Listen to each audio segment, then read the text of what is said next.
विश्व के कई देशों में जैसे पाकिस्तान, बांग्लादेश इत्यादि में अल्पसंख्यक लोगों की गिनती में भारी कमी आई है, लेकिन भारत में स्थिति इसके विपरीत है।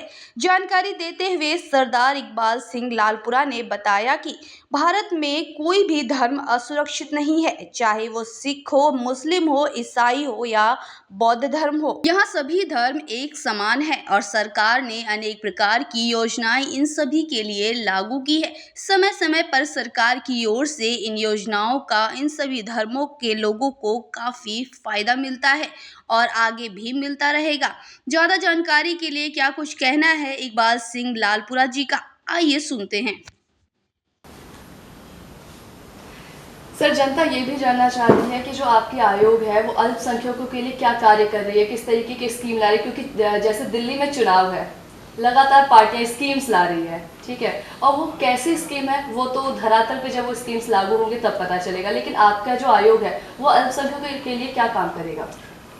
ऐसा है कि ये योग जो है पहले दो तरह के है। एक तो जो भारतीय नागरिक को सहूलत है, स्कीम्स हैं, वो सभी माइनॉरिटीज़ पे लागू है। जैसे 225 स्कीमें हैं, ये सवाल मैंने प्रधानमंत्री जी को कहा था जी। तो उन्होंने इनके बारे में डेवलपमेंट की स्कीम क्या है, तो वो कहने लगे भाई जो स्कीम सारे नागरिकों के लिए है 225 स्कीम, इन सभी के लिए भी वो है, लेकिन उसके अलावा 15 और स्कीमें हैं जो इनकी एजुकेशन के लिए, एम्प्लॉयमेंट के लिए, सिक्योरिटी के लिए वो अलग से हैं। मतलब कि माइनॉरिटीज के लिए अलग से भी स्कीम्स हैं? अलग से भी हैं।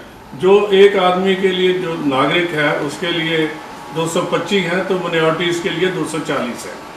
तो उनकी टेक्निकल एजुकेशन के लिए, सेल्फ एम्प्लॉयमेंट के लिए बहुत सारे फंड्स हमारे पास हैं, जिसके लिए हम कहते हैं सरकार को, लोगों को, कि आप इसका लाभ उठाएंगे। ठीक है, तो जैसे कि अभी आपने सुना कि माइनॉरिटीज़, अल्पसंख्यक जो कहते हैं असहज और असुविधा उनको महसूस होती है, लेकिन उनके लिए जो स्कीम्स लागू हुई है, जैसे लोगों के लिए अगर 10 स्कीम्स है तो उनके लिए कहीं ना कहीं 20 से 25 स्कीम्स है, तो इस तरीके से उन्हें अब संख्याएँ दी जा रही है।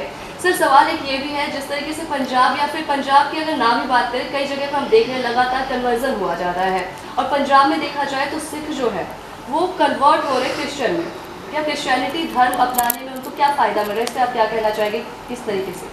देखो, धर्म परिवर्तन से किसी को क्या फ़ायदा मिलेगा इसमें तो मैं नहीं कह सकता, ये इंडिविजुअल है जी। सिख धर्म जो बनाया गया वो देवताओं का धर्म है। जैसे इस्लाम है वो फरिश्तों की बात करती है, इस्लाम शैतान की बात भी करती है। सनातन धर्म देवताओं की बात करता है और दानों की बात भी करता है, क्योंकि मैं सिख हूँ। क्रिश्चियनिटी भी एंजल की बात करती है, डेवल की बात करती है जी। लेकिन जो गुरु ग्रंथ साहब है, गुरु नानक का धर्म है, गुरु नानक जो है वो कहते हैं बलिहारी गुर अपने दिहाड़ी सदबार, जिन मानस ते देवते किए करत न लागी बात। इंसान को देवता बनाना ये प्रोसेस गुरु नानक का है।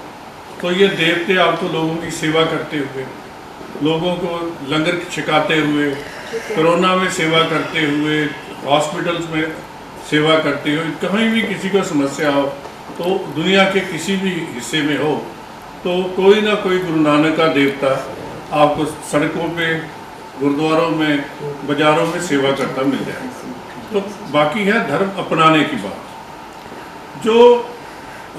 जो ये आपने कहा द डिसीटफुल मैनर, अगर मैं किसी को धोखे से कहूँ कि मेरा धर्म दूसरे धर्म से अच्छा है, तो ये बात कानूनी तौर पे गलत है जी।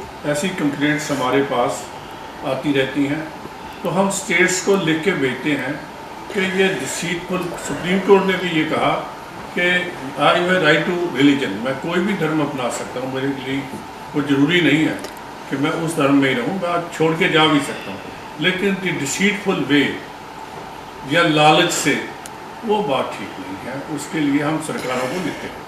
ठीक है, जैसा आपने कहा कि कोई भी धर्म कोई भी अपना सकता है, लेकिन क्रिश्चियनिटी धर्म की मैंने इसलिए बात उठाई है क्योंकि क्रिश्चियनिटी धर्म में ये है कि आप अगर हमारा धर्म अपनाते हैं तो हम आपको राशन फ्री देंगे, 15 किलो चावल दे देंगे, दाल देंगे, तो ये कहीं ना कहीं लुभाना ही तो हुआ एक तरीके से।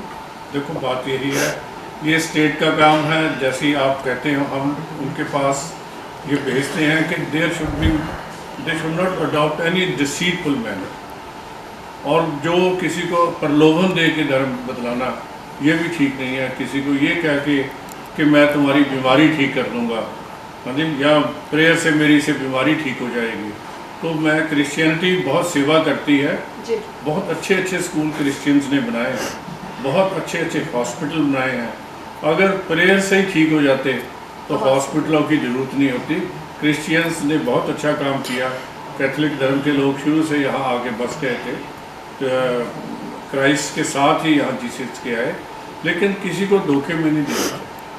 जो धोखे से बात करता है वो ठीक नहीं है। जैसे गुरु नानक साहब के बारे में एक शब्द है गुरबाणी का कि प्रभु आप गुरु नानक के रूप में संसार में आए, आप नारायण कलातार जग में पर्वत। दूसरा कहते हैं गुरु गोविंद सिंह ने खुद लिखा कि मुझे भगवान ने अपना पुत्र बना के भेजा, मैं अपना सुतोहे निवाजा पंथ प्रचार करवे को साजा, जाहे तहाँ तुम धर्म चलायो कुबुद्ध कर्म तो लोग हटायो। भगवान के भेजे हुए सारे पैगंबर चाहे उनको किसी धर्म से भी जोड़ें, सबकी इज्जत करनी चाहिए, उनको उनका कहे पे चलना चाहिए, ठीक है कि नहीं। गुरबाणी कहती है वेद कतेब कहो मत झूठे, झूठा जो ना विचारे, और दूसरा शब्द है सब गुरु पीर हमारे। ये सारे जितने पैगंबर आए ये सारे हमारे अपने हैं, कोई छोटा नहीं है कोई बड़ा नहीं है। जो किसी को ये कहे कि आपका पैगंबर छोटा है, मैं समझता उसको धर्म की वाकफिक नहीं। यानी कि सभी के पैगंबर अपने में बड़े ही रहते हैं।